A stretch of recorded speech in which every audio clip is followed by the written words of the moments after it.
Issa? Yes. Issa Galloway. Issa Galloway defines the mission.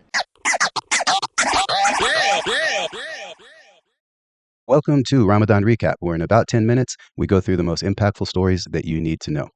Jumping right in, we're doing an update on this hate crimes trial. This is Joseph Suba. In case you don't remember, he brutally murdered 6-year-old Wadia, the young Palestinian-American boy, right after his birthday in the aftermath of October 7th.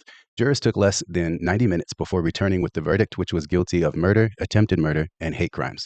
Shaheen, Wadia's mother, the victim of attempted murder, testified that Suba, when he attacked, said, "You as a Muslim must die." And this is why this story is so important. In fact, Suba's own wife said that he used to listen to conservative talk radio regularly, that he was afraid of that hoax, the National Day of Jihad, so much so that not only did he murder a child and attack a woman, he also took $1,000 out of his bank account in case, quote unquote, the grid went down. Recordings of Suba were played throughout the trial, and he said, "I thought they were going to do jihad on me. They're just like infested rats. She didn't tell me he was a Muslim." Now, just so you'll know, there is no death penalty in Illinois. Suba is 73 years old, and sentencing will be in May. The next story is Israel is blocking all aid into Gaza, and recently 6 Palestinian children have froze to death due to a lack of equipment. However, it is pretty hard to say anything other than being inspired by this photo here, which is the first iftar in Gaza. Now, moving to the next story, this is a PR nightmare, and I know it's going to be confusing for a few of y'all because I've seen you sharing the story online. The story itself was great. The brothers in it, fantastic quotes. The production team and the hosts that did it asked the right questions. So why is this a PR nightmare? It's because of this headline right here. Thousands convert to Islam in prison each year. They should have led with the second part. I recovered my humanity in prison because of Islam. That should have been the headline. However, dropping this story on the first day of Ramadan, I'm sure the people who produced the story had good intentions, but there should be Muslims who are good at PR and at every level, and there should have been someone in the boardroom saying, this isn't the right story for the first day of Ramadan, maybe in the middle of the year and never with this headline. We're moving to the next story, y'all. This is a case of domestic terrorism. Let's put identity to the side just for a moment. Look at this headline. Woman caught trying to plant explosive devices at Tesla dealership in Colorado. You would say that's absolutely a case of domestic terrorism, right? You have violence, you have political motivation. However, look at this story, and this is the exact same story, but reported by the AP instead. And the headline reads, "Woman suspected in vandalism of Colorado Tesla dealership with Molotov cocktail and graffiti." Now, I think Molotov cocktails are definitely an explosive device, but planting them is something a little different. Now, the issue here with terrorism that happens against MAGA symbols or targets is it's going to add to the frustration of the MAGA base, and that's rising the temperature or increasing the pressure in this pressure cooker environment that we're in. Let's also deal with the fact that this is a transgender person and the media is reporting it as a woman. This is also an insult to the MAGA base, and you can bet your bottom dollar, and this is why it's so important for the Muslim community to know about this case, that if any type of incident, international or domestic, whether successful or thwarted, is reported soon with a Muslim involved, then it's going to make our community much less safe. Moving to the next story, we have J.D. Vance. He is out sparring with Zelensky. He's actually out saying that the Trump administration is protecting Christians around the world. Now, why does this matter for the Muslim community? Reinforcing the whole, it's actually Christians who are the victims narrative in America is something that is very damaging to interfaith relations. And you have to remember that J.D. Vance converted to Roman Catholicism as an adult, and he's a former Trump critic, comparing him to Hitler. So now he's working overtime to appeal to MAGA's Christian nationalist and white nationalist bases. The issue here is that he doesn't mention a specific Middle Eastern nation. He just says the Middle East, and then he mentions Ukraine as places where the headline says U.S. foreign misadventures have led to the eradication of historic Christian communities. Now, the problem here is one of the places where Christian populations are dwindling the fastest is Israel, but he'll never say that. He'll say the Middle East and then leave it to the MAGA base, especially white nationalists and Christian nationalists, to blame it on Muslims around the world. I think that this is really important because there's two things. One, the MAGA base, by and large, doesn't look at Christians from the Middle East or even Roman Catholics as being like legitimate Christians. But J.D. Vance is working hard to win favor with them. Not only is he doing that, but he's also just got done sparring with President Zelensky, along with the Trump administration in the whole. And this was a historic back and forth that has now led to Europe scrambling to meet with Zelensky and reassess their priorities on the conflict. Now, it's interesting because not only are European leaders scrambling, but the MAGA base is out saying rumors and things like Susan Rice and other key Democrats were emboldening Zelensky in his meeting with the Trump administration. What's so interesting about that, though, is there is a very, very interesting comparison being made now between Ukraine and Gaza. And from Thomas Friedman, of all people, he said, imagine if Trump said to Israel what they just said to Ukraine. We're going to spend a moment on this because it is amazing. Um, you want an analogy? Imagine if when Prime Minister Benjamin Netanyahu of Israel came to the White House this month, Trump and Vance told him the war with Hamas has gone on too long. Too many lives have been lost, and it is costing America too much money. So it was time for Bibi and the Israeli people to deal with the Hamas aggressor. Guys, we're going to move to the next story, but I want us to pay attention to what the next story actually is.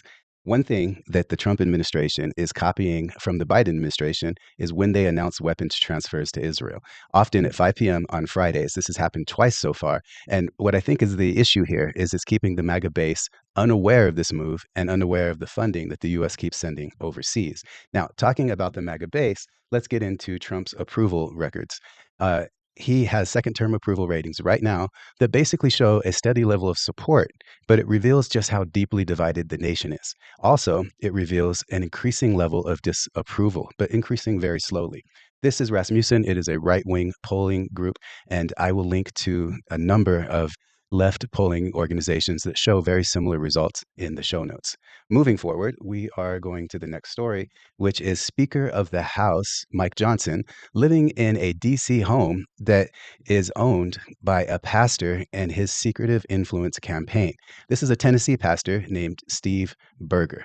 Now, why is this so important? One, I'm going to link to a video where he and a guest recently labeled Palestinians as animals and then said, oh no, that's an insult to animals. And then he said, no way, the guest in them in their dialogue says, no nation around them wants the Palestinians. And then they conclude, ironically, saying, if you love them and want to help them leave Gaza. Tell them to leave Gaza. Now, more on Pastor Berger. He is a Christian nationalist through and through. Look at this quote right here. He called on Christians to retake our kingdom, territory, and responsibility. And that's right after he said that elected members of Congress need the Lord and Savior Jesus Christ, and they need to be ministered to each and every day. And he has roots in Tennessee, where in a previous church, he was the pastor for Tennessee Governor Bill Lee and Senate Majority Leader Jack Johnson. And what's so interesting about this pastor, Steve Berger, is he's also known for January 6 conspiracy theories and lies. Now, why does this matter to the Muslim community? Well, Muslim leaders who get seduced by the right on conservative social policies should be very wary because these people are clearly not our friends. They will use us for support and then find ways to exclude us or from benefiting from the policies that attracted us to them in the first place. So the next story here is really interesting. IRS leadership rejected a request for the addresses of immigrants believed to be in the U.S. illegally. Now, what's so interesting about that is this is clear proof to the MAGA crowd that undocumented people are paying taxes. And what's also interesting about that is the Department of Homeland Security, DHS, was seeking to use that data for deportations, and the IRS said no to that.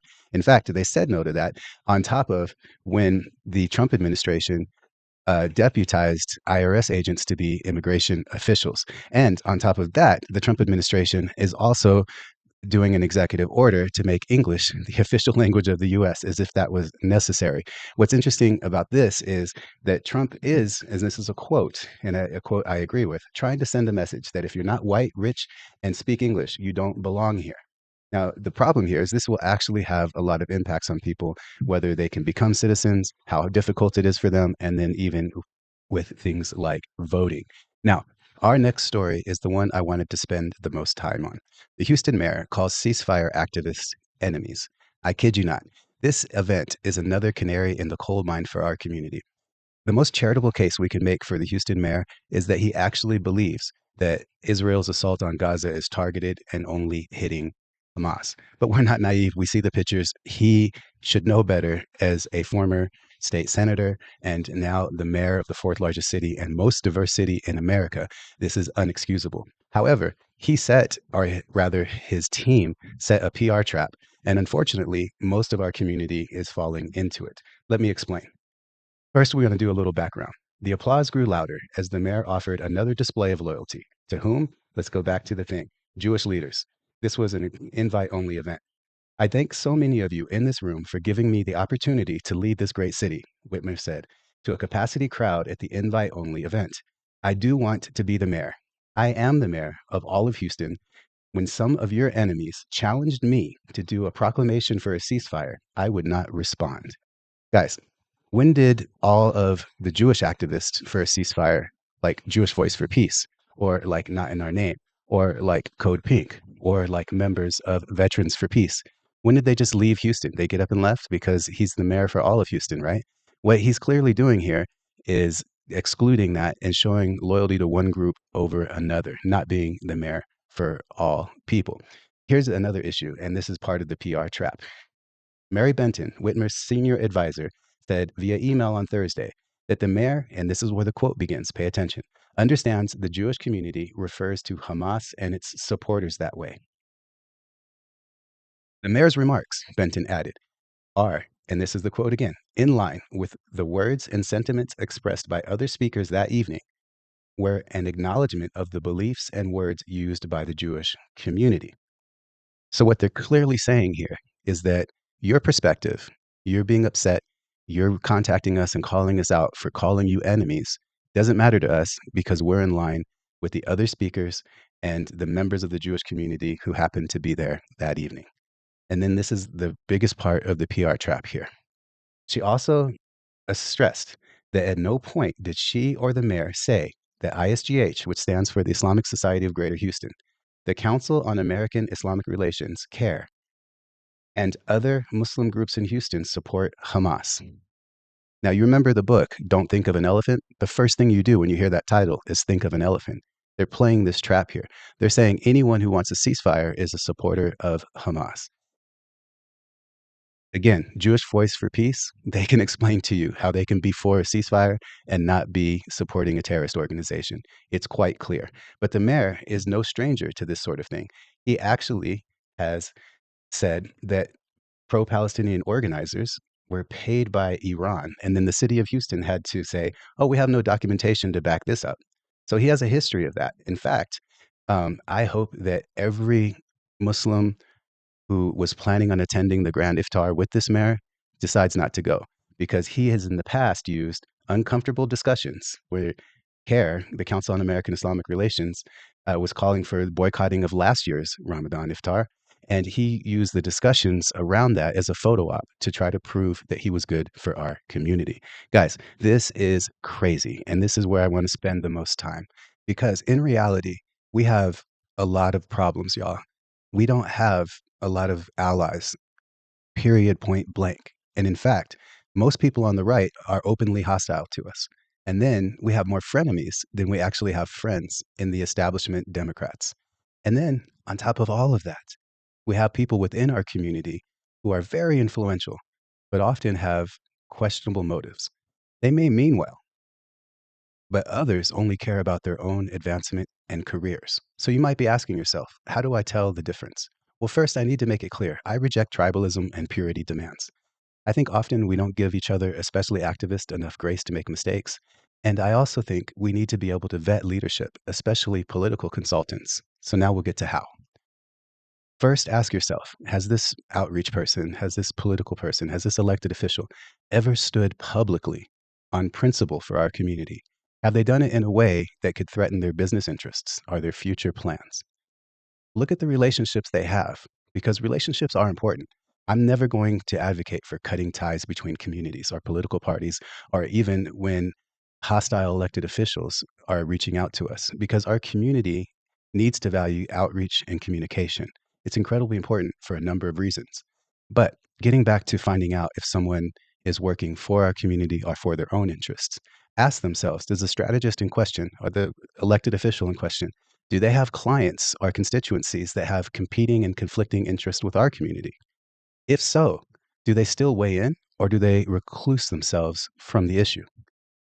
If they weigh in, did they disclose their other clients or interests? This is why the American Muslim community, like most Americans, don't really have a political home. I want to leave you with a link to an article called The Dream That Was America. It's incredibly insightful. It speaks about issues about what the best values are of America and how the entertainment industry, through the Oscars, is now looking at ways of just kind of destroying and not even aspiring to those best values. I hope this is a beneficial recap for you. I look forward to seeing you tomorrow on the next episode of Ramadan Recap.